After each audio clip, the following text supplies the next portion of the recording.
এই হাদিসটা আপনার মাকে বলবেন, আপনার বোনকে বলবেন, আপনার মেয়েকে বলবেন, আপনার স্ত্রীকে বলবেন।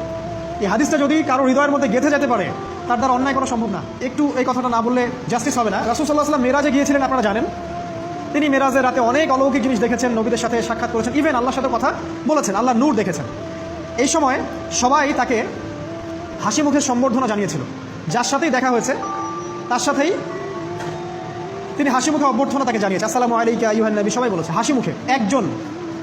একজন মালাক, একজন ফেরেশতা তাকে দেখে হাসেননি, একজন।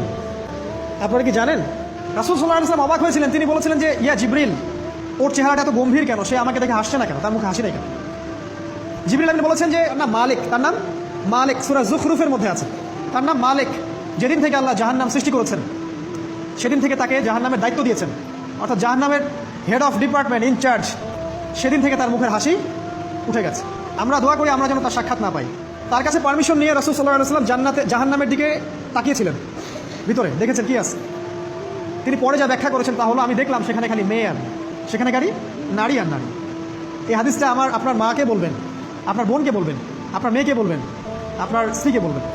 এই হাদিসটা যদি কারো হৃদয়ের মধ্যে গেঁথে যেতে পারে, তার দ্বারা অন্যায় করা সম্ভব না। কিভাবে একটা মেয়ে সব কিছু উন্মুক্ত করে ঘুরতে পারে যখন